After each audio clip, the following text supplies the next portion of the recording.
In order to have the ultimate experience in Tamarindo, you're gonna need a few things first. First, caught a red eye, which means you flew all night to get to San Jose Airport. Now, in order to get to Tamarindo, you're gonna have to jump on a shuttle bus or jump on a domestic flight to Tamarindo, or you flew to Liberia Airport, and it's a 90-minute drive from there to Tamarindo. If you caught a red eye, you're going to need a coffee to start the day. Usually what I do when I'm in Tamarindo, I go to Breaking Bread. Yeah, not Breaking Bad, Breaking Bread.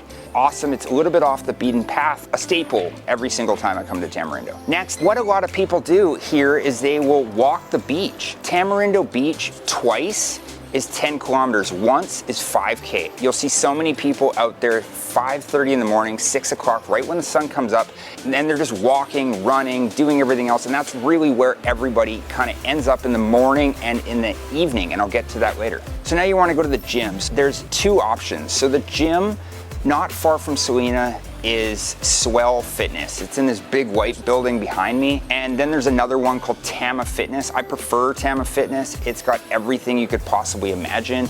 And it's kind of up the beaten path. It's probably about a 5-minute walk from the Sayulita. Okay, so after the gym, you're gonna wanna eat. In a lot of these guides, you've seen that I do smoothies and smoothie bowls for breakfast because that's really just what I enjoy. There is a great option called Costa juice. It's a staple in Tamarindo.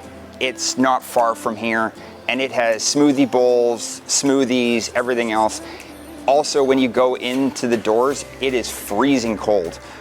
So be prepared, but it's great when it's like 30 degrees, it's 8 a.m. and I'm sweating beets. Now, if you want something more breakfast, I always suggest Noi. That's where I was this morning, N-O-I. It's awesome, it's got the same kind of thing, but it's also got a lot more breakfast options. Okay, next you're looking for things to do. Okay, so Tamarindo Beach is quite long. Like I said before, you can run it. Then if you wanted to go past the river mouth, you could go to Playa Grande and it just keeps going. So the waves are a little bit different and depending on the area. Playa Grande is a bigger wave and Tamarindo is much more of a beginner wave. Now, if you kept on going and going to Langosta, it's a lot more of an experienced wave because it is kind of rocky. But right there, if you had a surfboard that's totally free, tons to do on the water, snorkeling, fishing, sailing. If you don't know how to surf, two of the prominent surf schools would be Iguana Surf and Witches Rock. Very easy to find right on the main stretch. Now, if you're wanting a much more chill vibe and you don't really have a budget, Langosta Beach Club is awesome. In the low season, it's $30 to get in. On the high season, it's $50 to get in. Beautiful pool, amazing customer service. You definitely feel like you've stepped into a high-class resort. If you're looking to do something that would more so last the whole day, you could do mountain biking in Pinilla, or you could go to La Leona Waterfall. Now, I've been to La Leona 3 times. Why? Because it is awesome. It is the best waterfall experience, I would say, in all of Costa Rica.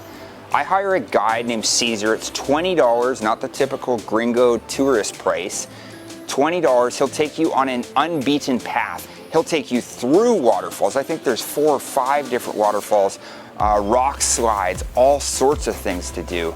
And that would probably be my best day trip, close to Tamarindo. Now we're into lunch. So there are a lot of options when it comes to lunch in Tamarindo. Also a lot of dinner options.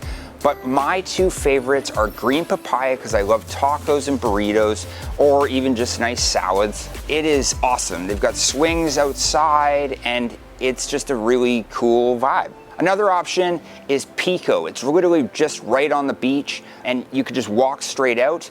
Pico has tons of salads and things like that, lighter options, but filled with fruit, veggies, and everything you could possibly imagine.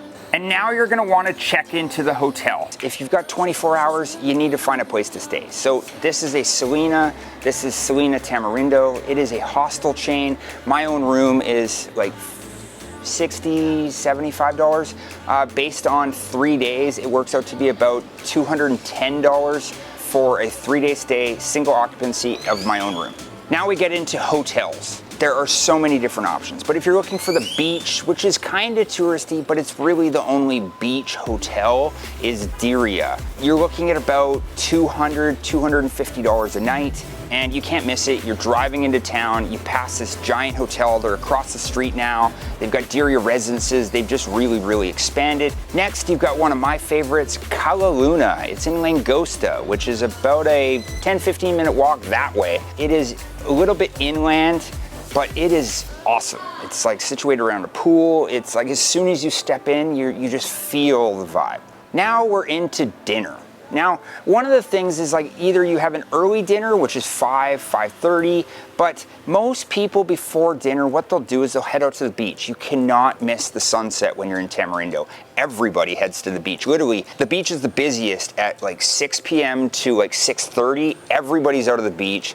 It's just where people go in Tamarindo at 5:30 to 6. So after that, they go to dinner. Dinner is all about an experience to me, an experience that sets apart every other restaurant. So for me, I have two options.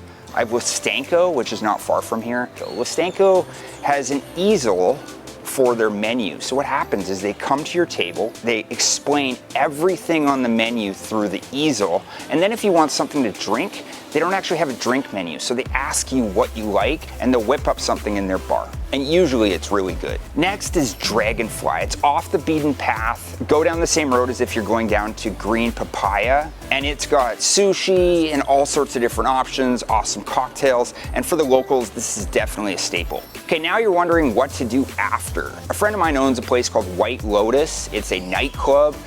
They've just done a massive renovation. High season's coming, and they have a great sound system. Perfect place. It's also up on the 3rd floor, so you have a cool view of the city. Or if you want something a little bit more lounge, there's a place called Chiquita's, not far from here, literally across the street and down. It's kind of an outdoor lounge area. Awesome sound system, awesome drinks. Perfect place to go for a kind of chill party vibe. So if you like this video, let me know if I missed anything within a 24-hour time period down below, or check out my other guides.